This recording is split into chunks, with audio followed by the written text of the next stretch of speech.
On my first day, transmigrating into this melodramatic family saga, I completely short-circuited my entire family's brains. At the dinner table, my adoptive mother, Brenda Hill, placed a juicy chicken drumstick in my younger brother Caleb's bowl and tossed the chicken, but the gristly, greasy tail end, at me. According to the original plot, I was supposed to eat it with tears in my eyes and swear to become successful to repay their kindness. Instead, I backhanded the chicken, but right onto Caleb's oily face. You're what you eat. Your breath stinks, so this should supplement it perfectly. The dining room went dead silent. Caleb shrieked and moved to flip the table, but I beat him to the punch. I threw myself onto the floor, twitching convulsively and foaming at the mouth, thanks to a mouthful of toothpaste. Oh God, the rage. It's attacking my heart. Brain hemorrhage. I won't get up for less than 50 grand. In that moment, I saw the faces of these vampiric parents turn greener than the chicken, but the silence was shattered by my adoptive father, Frank Hill's roar. Mason, have you lost your mind? Lying on the floor, I caught a glimpse of Caleb, the greasy chicken tail still stuck to his cheek, looking like a grotesque clown. He froze for 3 seconds before erupting into a squeal like a slaughtered pig. My face. Mason, I'm gonna kill you. Brenda snapped out of it too, lunging forward to claw at me. You ingrate. We raised you for nothing all these years. In the original book, this family council happened weekly. Today's theme, Caleb wanted a $40,000 car to impress his new girlfriend. The family didn't have enough cash, so they targeted me. Brenda had just been guilt-tripping me. Mason, Caleb is your only brother. If you don't help him, who will? You've been working for years. You must have 20 or 30 grand saved up. Give it to your brother for the car. You're the older brother. You should yield to him. Now, I just lay on the cold tile, continuing my performance. Oh no, Brenda missed her lunge and nearly tripped over herself. Caleb tried to rush up and kick me, but Frank held him back. Don't touch him. Let him fake it. I knew them too well. A bunch of cowards who bullied the weak but fear the strong. Instead of stopping, I twitched harder, spitting out even more toothpaste foam. I can't make it. My heart. It hurts. With a trembling hand, I reached in my pocket and pulled out my ancient flip phone. Under their terrified gazes, I dialed a number and put on speaker. Hello, is this the Bellevue Psychiatric Ward? A formulaic female voice answered. This is Domino's Pizza. What would you like to order? I ignored her. I screamed with all my might. My whole family has gone insane. Send help. Address is App 401 Blissful Gardens. Yes, they're all crazy, especially the one wanting the car. I recommend immediate electroshock therapy. Caleb's face went from pig liver red to eggplant purple. He broke free from Frank and lunged like a rabid dog to snatch my phone. You son of a bitch, don't you dare. I was waiting for this. The moment he touched me, I executed a silky smooth roll and slammed my head against the table leg with a loud thud. I had calculated the force perfectly. Loud noise, zero pain. Murder! I screamed at the top of my lungs. My brother wants to sell my kidney to buy a car. He's beating me to death because I said no. I wailed with heartbreaking despair. I can't live like this. This isn't a life. That did it. The hallway outside exploded into chaos. The murmurs of neighbors and banging on the door merged into a cacophony. What's going on at the Hills? Why are they screaming murder? Open the door before someone gets hurt. Brenda panicked, looking helplessly at Frank. Frank's face was ashen, his fingers shaking as he pointed at me. You unfilial traitor. Outside, the busybody misses. Higgins was already pounding on the door. Brenda, if you don't open up, we're calling 911. Frank had no choice. Grim-faced, he opened the door. Instantly, aunts, neighbors from upstairs and downstairs, crowded into our small living room. They were stunned to see me lying on the floor, foaming at the mouth, and Caleb with chicken grease on his face. I immediately switched to tragedy mode, crying out to the crowd. Uncles, aunts, you be the judge. My brother wants me to give him my life savings to buy a car, to pick up girls. I refused, so he tried to beat me to death. My parents are helping him, calling me an ingrate for not giving up the money. Aunt Karen, who loved drama, cleared her throat and put on her elder airs. Mason, that's not right. Your brother needs a car. Isn't it natural for an older brother to help? I sat up instantly, wiping away my tears. Aunt Karen is right.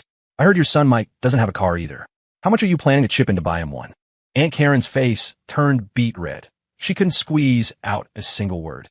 The neighbor's eyes shifted from sympathy to amusement. Frank felt his reputation crumbling and tried to use his patriarchal authority to suppress the situation. He slammed the table. Everyone shut up. Don't wash dirty laundry in public. I stood up and kicked the coffee table over. Glass and teacups shattered everywhere. If you don't want to live together, then don't. Let's split the household. This stunned everyone. Caleb completely cracked. No money, reputation ruined, and now being pointed at by neighbors as a parasite. He shrieked and stormed out, slamming the door. Brenda wailed to the heavens, and Frank shook with rage. The neighbors, finding the show over, dispersed. Finally, peace. I ignored the curses behind me, walked into my 100-square-foot room, and locked the door. Headphones on, whirled off. In my past life, I died from overwork in a corporate grind. In this life, no one is going to gaslight me again. Lying in bed, I even had the mood to order fried chicken on Uber Eats. Half an hour later, I hoisted the steaming bag up through the window with a rope. The next morning, I woke up to Brenda's cursing. The first thing I did was call my factory boss. Mr. King, I quit. That grind of a job paid $4,000 a month exhausted me, and the money was just sucked dry by this family. Whoever wants it can have it. I decided to apply for a security guard job, skip 40 years of the rat race, and retire early. Just as I walked out of the apartment complex, a black Rolls-Royce Phantom slowly pulled up in front of me.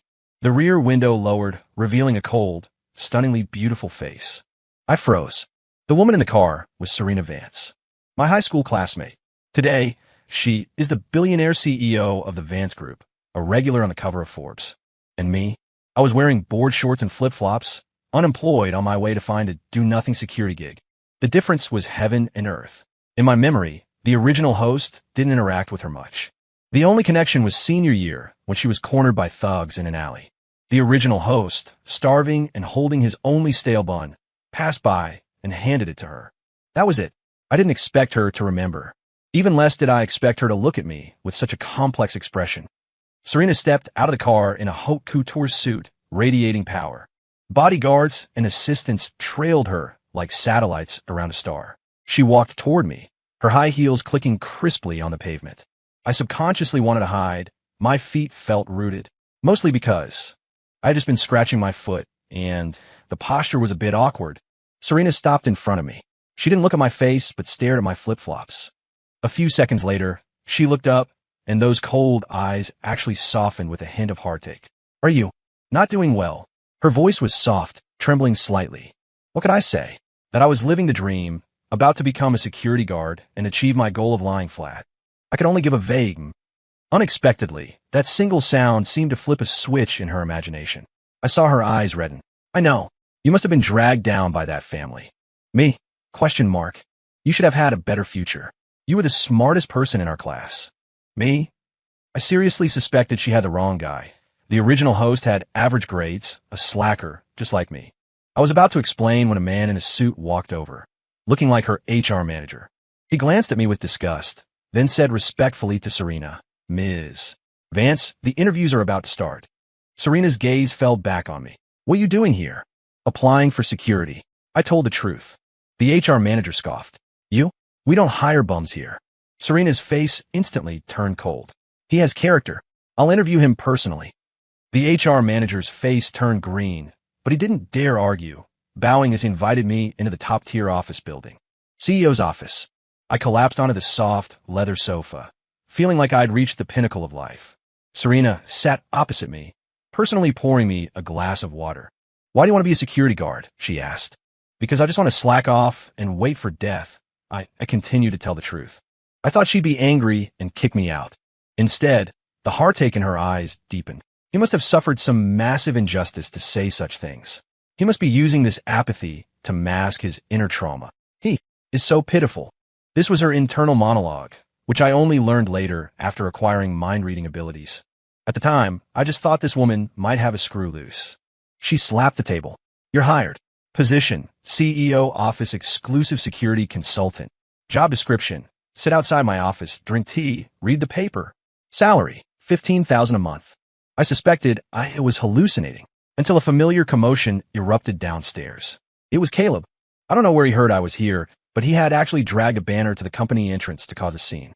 The banner read, Unfilial son Mason Hill, hits jackpot, abandons parents. Brenda was wailing beside him, a perfect duet. Soon a crowd gathered. My head started throbbing. This job was definitely toast. I looked at Serena, ready to resign. But she was faster. She walked to the floor-to-ceiling window, staring coldly at the farce below. Manager Lee. Yes, Ms. Vance.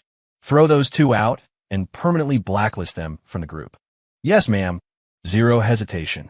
Minutes later, the drama downstairs ceased. Caleb and Brenda were hauled away like baby chicks by massive security guards. I breathed a sigh of relief, but also felt a bit compromised. This Serena Vance seemed too good to me. I was about to speak to clear things up. Serena turned around, looking at me with teary eyes. She pulled a black card from her purse and shoved it into my hand. All these years, you've suffered. The pin is your birthday. I held the legendary Centurion black card, completely stunned. Isn't this plot a bit off? The card felt hot in my hand. Mason Hill, a staunch believer in lying flat, feared nothing more than emotional debt, especially from a CEO with a unique brain circuit. I chased after Serena, trying to return the card. Ms. Vance, I can't take this. Why? She stopped and looked back, her eyes full of hurt. I haven't earned it. I braced myself. You gave me a bun back then, she said stubbornly. That was a life-saving grace. I was speechless. One stale bun for an unlimited black card. This inflation is ridiculous. That's all in the past. Not to me, she interrupted. Mason, you don't have to be so formal with me. And stop disguising yourself. I know you're bitter inside. I'm not bitter. I just want a nap. While we were going back and forth, my phone rang. It was Brenda. As soon as I answered, her fake crying assaulted my ears. Mason, Mom knows she was wrong. I shouldn't have pushed you. Your brother knows he was wrong too. He's just immature. Come home for dinner tonight. Mom made your favorite braised pork. I knew immediately this was a classic trap. Hard tactics failed, so they were trying soft ones. I was about to refuse when Serena suddenly spoke up. Auntie, we will definitely be there tonight. She hung up the phone. I looked at her in shock. What are you doing? I'm going to inspect the conditions, she said seriously. I want to see with my own eyes how they treat you. I couldn't stop her, so I resigned myself to fate. That evening, Serena drove her Rolls-Royce to take me home. Downstairs, I told her to buy 2 fruit baskets. She asked what kind. I said, buy the cheapest ones, the kind that look like they're about to rot. Although confused, she did it. Opening the door, a wave of hypocritical enthusiasm hit us. The living room wasn't just my cheap parents. It was packed with aunts and uncles. In the seat of honor sat a woman weighing easily 200 pounds, sizing me up like a piece of meat. Brenda pulled me in enthusiastically. Mason's back. Come, let me introduce you. This is Big Patty. She owns 3 supermarkets and has 3 houses. So that was the trap. Trying to force me into a marriage for a dowry? Big Patty's eyes lit up when she saw me, squeezing a smile on her greasy face. The boy is quite handsome. Aunt Karen chimed in. Yes, Mason is honest and hardworking. He's a perfect match for Patty. I didn't even have time to explode. The door was pushed open. Serena walked in carrying 2 plastic bags of visibly rotting apples. Her appearance instantly silenced the room. Everyone's gaze was magnetized to her. Her cold elegance was completely out of place in this smoky, run-down apartment. Big Patty lowered her head in shame. Caleb looked like he was about to drool, thinking she was a celebrity. Brenda reacted first, assuming Serena was an actor I paid to save face. She spoke sarcastically. Oh, Mason is successful now. Can afford to rent this kind of actor? These clothes, this car. Must cost a lot per day, huh? Before I could speak, I found a seat, grabbed a barbecue rib from the table, and started gnawing. I nodded while chewing. Yeah, cost me $500. A huge investment. Plus these 2 rotten apples, my heart is bleeding. Serena cooperated perfectly, putting on an I am very expensive expression. Caleb wanted to show off in front of the beauty. He cleared his throat and started bragging. What's my brother got? Wait until I buy my Porsche. Women like this will be easy pickings. The room looked at him with you're the man eyes. Serena blinked her clear eyes and asked innocently, a Porsche? Is that expensive? Of course. Caleb beamed proudly. Serena tilted her head and asked a question that petrified the room. So, are you planning to buy it with the money from selling your brother's kidney? Caleb's smile froze. Before he could react, Serena took out her phone and connected it to the living room TV. The next second, surveillance footage started playing. It was the scene of Caleb holding the banner and throwing a tantrum at her company earlier that day. High definition, uncensored surround sound. Caleb's screeching, Brenda's wailing, and his pathetic state being dragged away by security were magnified on the 50-inch screen. Serena's voice was cold but laced with innocence. Everyone look, this is the young talent you speak of. Dead silence in the living room. The relatives' faces turned into a color palette. Big Patty stood up abruptly, shot a look of disgust at my entire family, and spat, "Psychos." She grabbed her bag and stormed out. A carefully planned trap turned into a massive social death scene. I finished the last bite of the rib. It tasted delicious. The dinner broke up in chaos, and the awful relatives slunk away. Only my cheap parents, a confused Serena, and I remained. The atmosphere was so awkward you could build a 3-bedroom condo with the tension. I was afraid Serena would say something else shocking, so I grabbed her to leave. "Ms. Vance, show's over, let's go." Brenda suddenly lunged, hugging my leg. "So, you can't go. Your brother, I interrupted her. "What about him? Arrested by the police?" "No, not that." "Then it's fine." I pried her hands off. "Handle your own son. I can't control him." With that, I dragged Serena out. Back in the Rolls Royce, the first thing I did was hand the black card back to her. "Ms. Vance, thanks for today, but I really can't keep this." "You're afraid they'll snatch it?" Serena asked. "No, I'm afraid of trouble." I was telling the truth.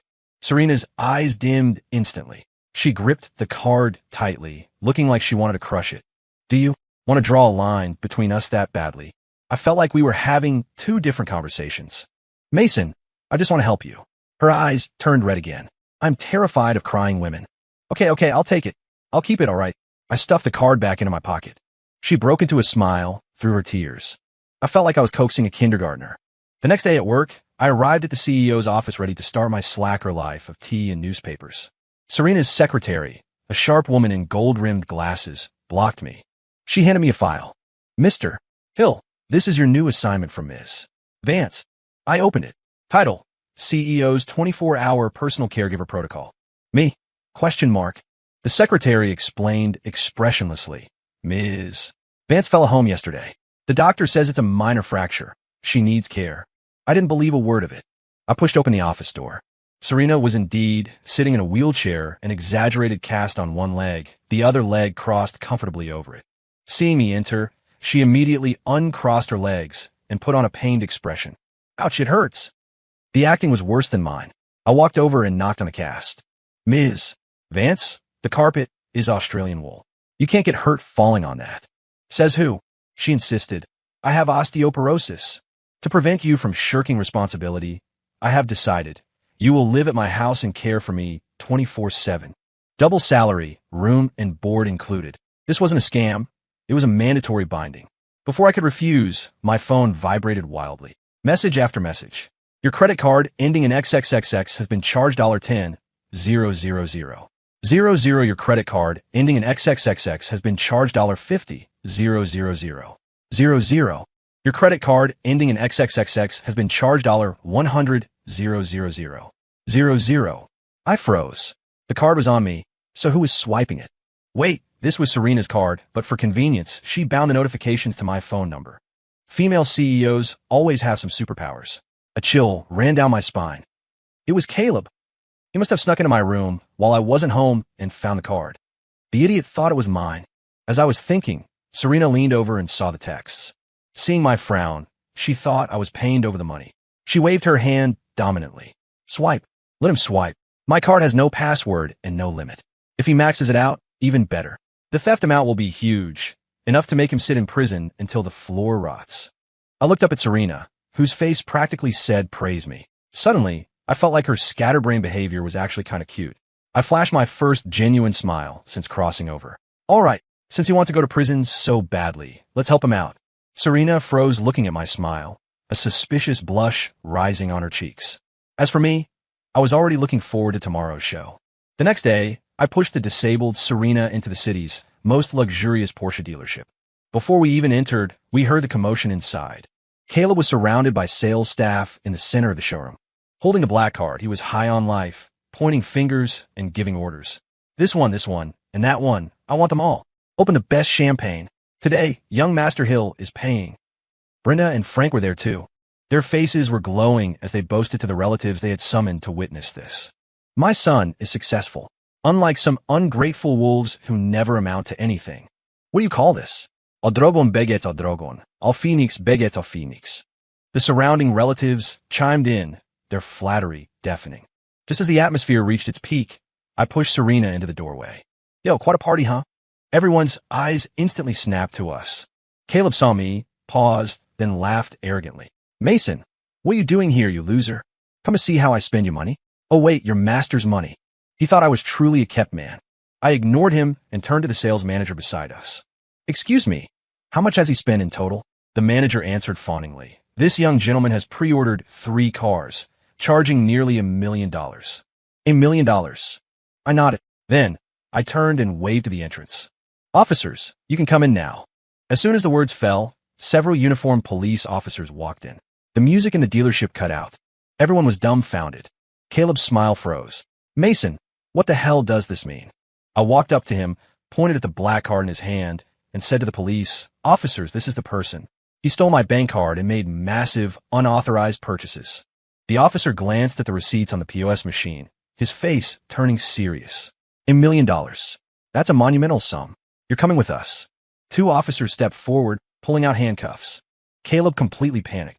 No, he gave me the card voluntarily. I'm his brother. Brenda lunged like a madwoman, tried to scratch my face. It's you. You framed your brother.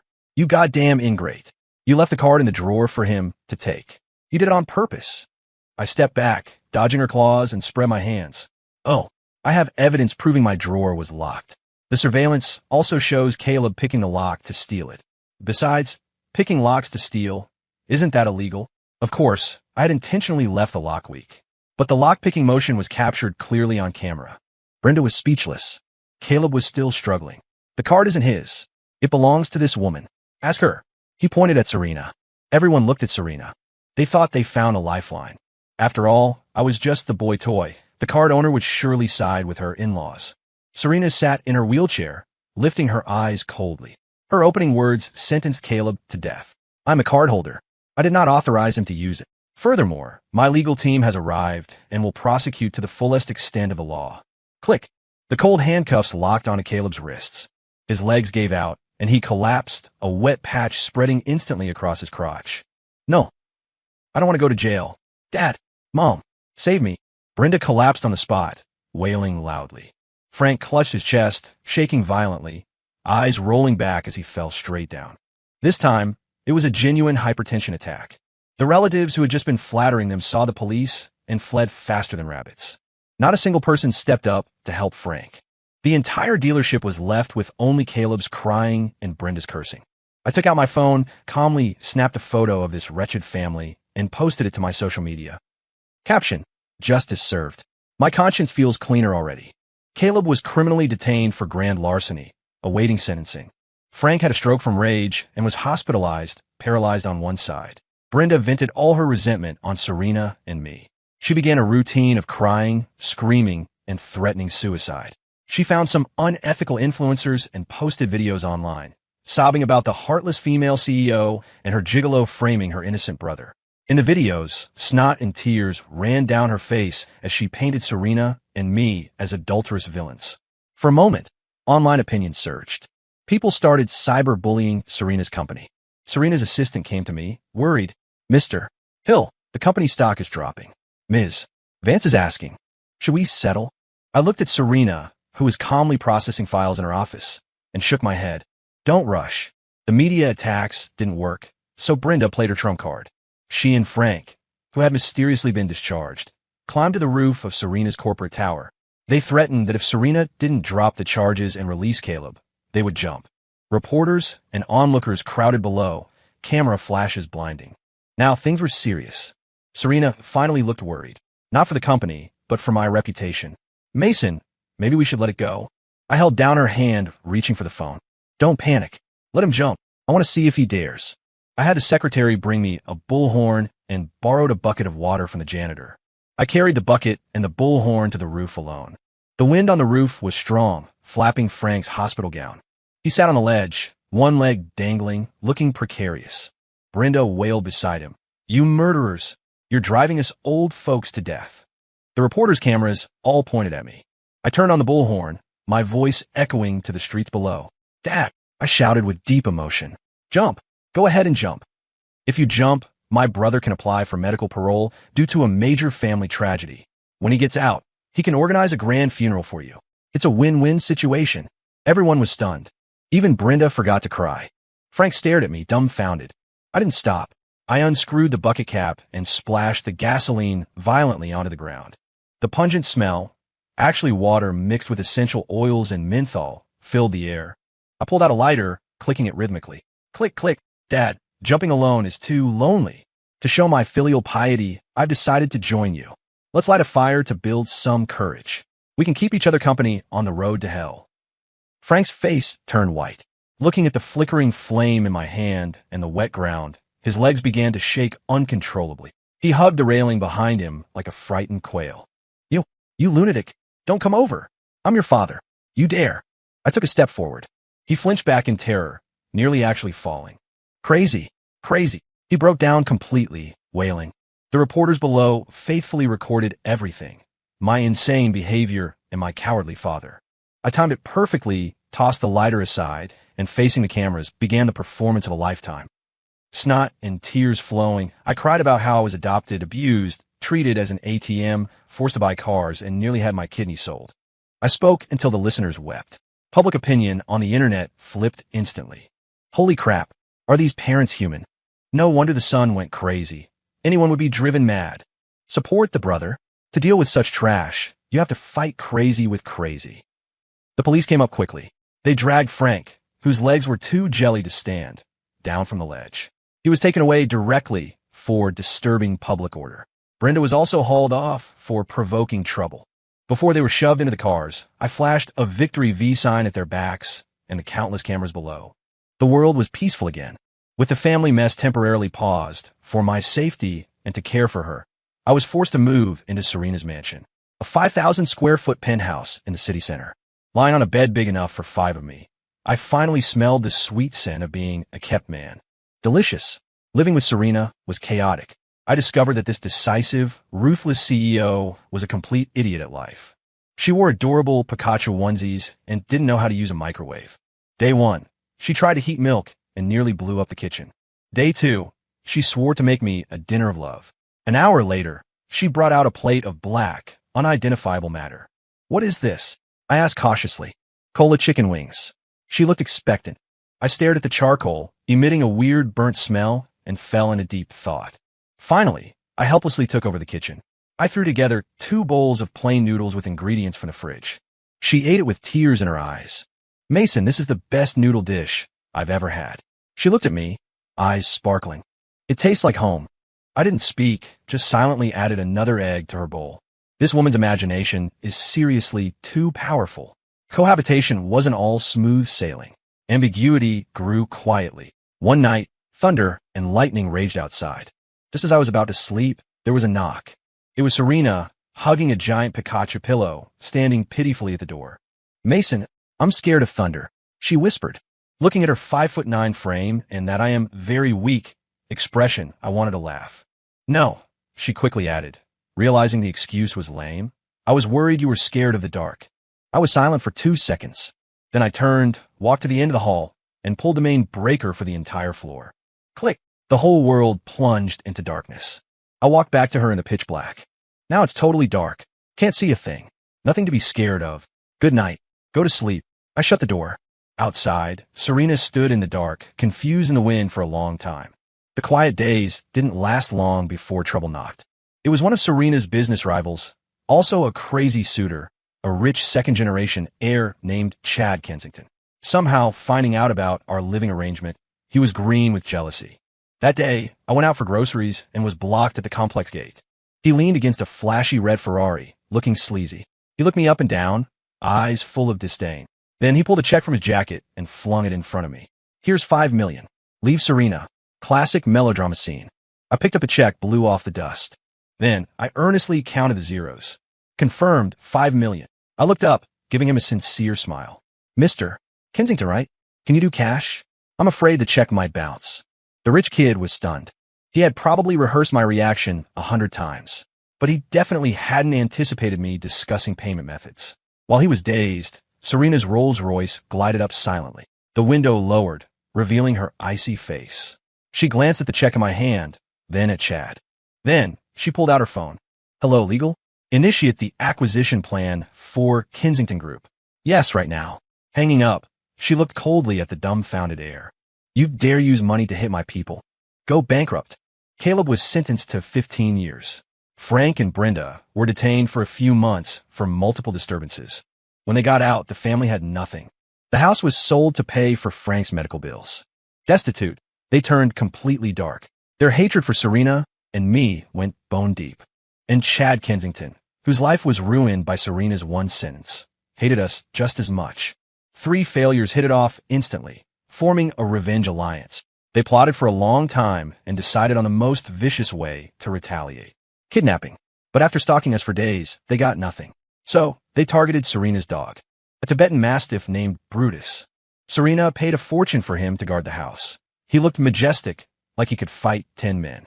In reality, he was a massive coward. Even butterflies scared him.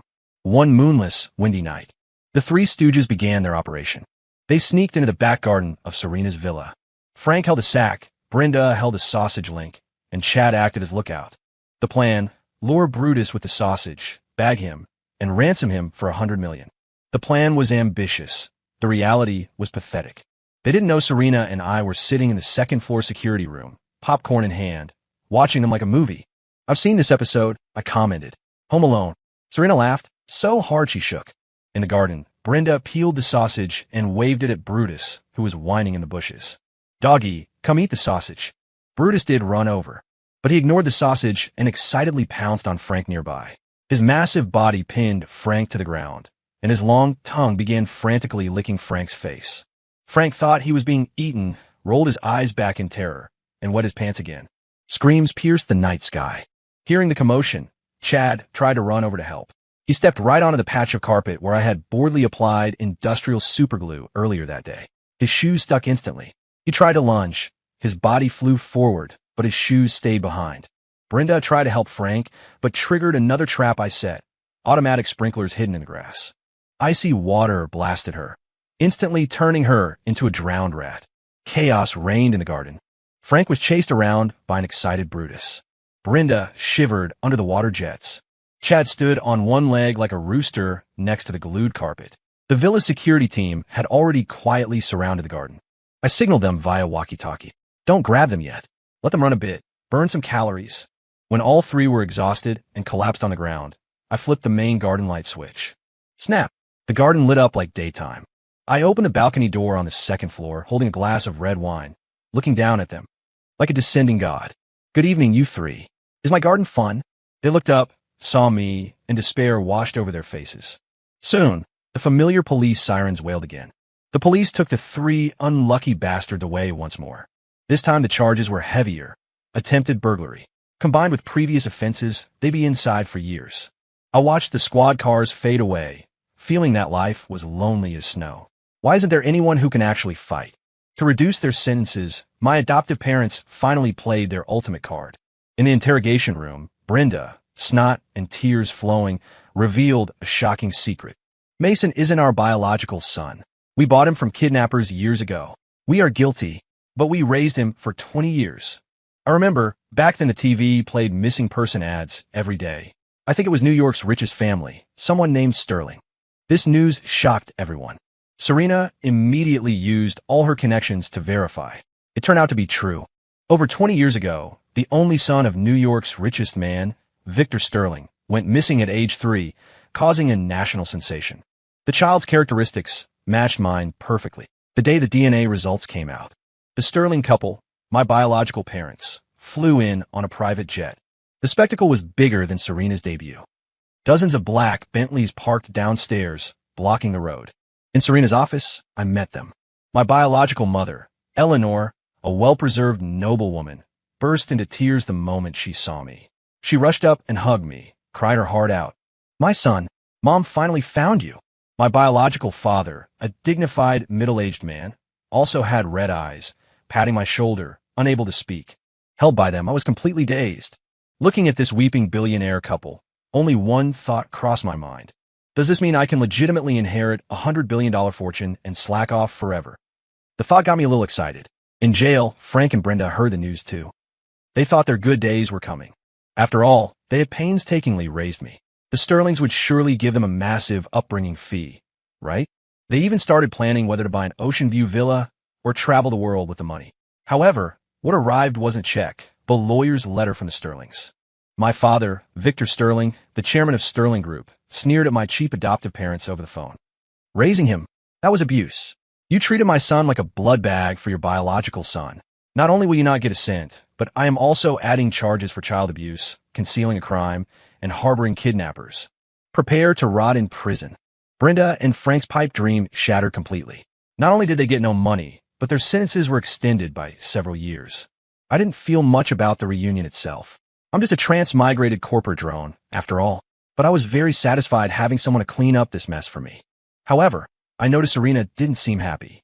Since my identity was revealed, she became distracted. She started avoiding me. I cornered her and asked what was wrong. She lowered her head, whispering, "You are the son of the richest man now." "I'm just a small CEO. I understood. She felt a crisis, felt she wasn't good enough for me. Looking at her insecure, aggrieved face, I found it funny and endearing. I dragged her straight into the conference room where Victor was meeting with lawyers. In front of everyone, I announced a shocking decision. Dad, it was the first time I called him that. Victor was so excited he nearly stood up. Yes, so I don't want the $100 billion inheritance. Too tired. I've decided to marry into the Vance family and be a kept man. Victor spat out his tea. He pointed at me, nearly fainting from anger. But seeing my "if you disagree, I'll die dead fish" expression, he finally sighed with helpless frustration. "As you wish."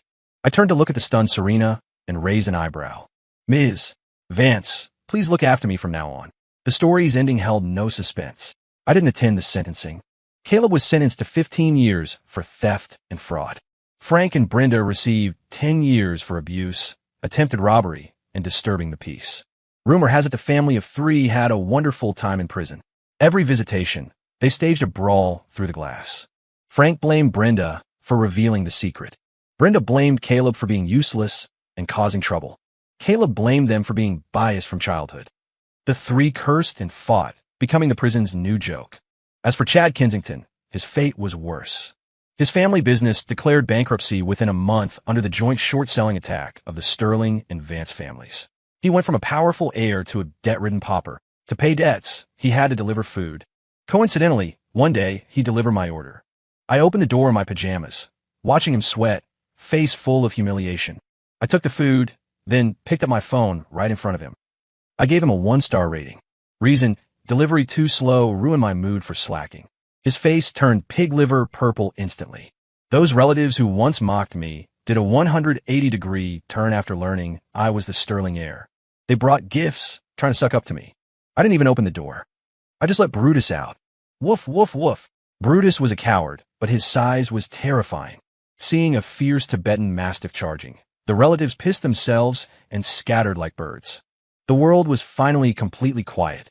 Lying on a rocking chair in the Ocean View villa the Sterlings bought for Serena and me, feeling the sea breeze and watching the sunset, I sighed from the bottom of my heart. This, damn it, is life. Serena sat beside me, seriously planning something in a notebook. It read Wedding Process Plan V1. 0. We will have the grandest wedding in the world. Global live stream. I want everyone to know you are mine. I yawned.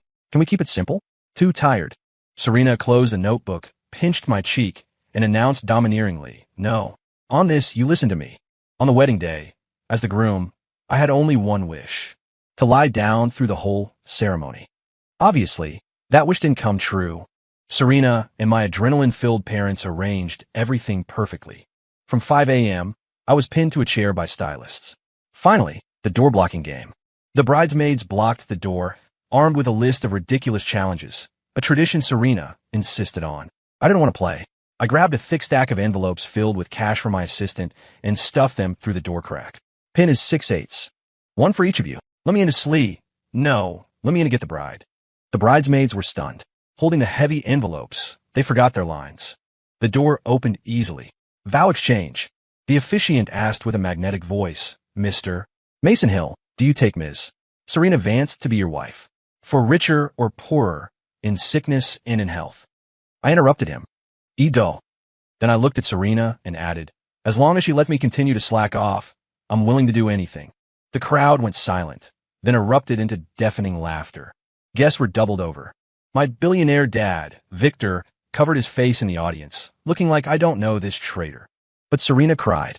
She looked at me, eyes red, tears falling like broken pearls. She felt this was the most sincere, moving love confession she had ever heard. During the parent speech, Victor finally got his groove back, holding the mic, clearing his throat for a humble brag. My son here, he's got nothing going for him. Lassie, no ambition. His only merit is looking okay. But it doesn't matter. Although my son is lazy, I have enough money for him to waste. The audience roared with good-natured laughter again. Halfway through the wedding, it was time to exchange gifts. Serena gave me a limited edition Patek Philippe watch, and my gift to her was a laminated, yellowed candy wrapper. It was the wrapper from the bun the original host gave her in high school. This prop was the only cheat code the system gave me when I crossed over. I didn't expect it to be useful here. When Serena saw that wrapper, she completely broke down. Ignoring the guests and the global live stream, she lunged at me, planting a burning kiss on my lips. At that moment, the live stream chat went crazy. Holy crap, this isn't a rich marriage. This is tricking us single dogs in here to slaughter us. I'm chugging this dog food. So sweet. You can marry an Ice Queen CEO by slacking off? Is there no justice in this world? Wedding night. Exhausted, I just wanted to sleep. I lay down, only to be shaken awake by Serena. Mason, get up. What for? I asked groggily. She straddled me, biting my ear, breathing hotly. Tonight, no slacking allowed. Soon, indescribable, playful noises echoed from the room. Story complete.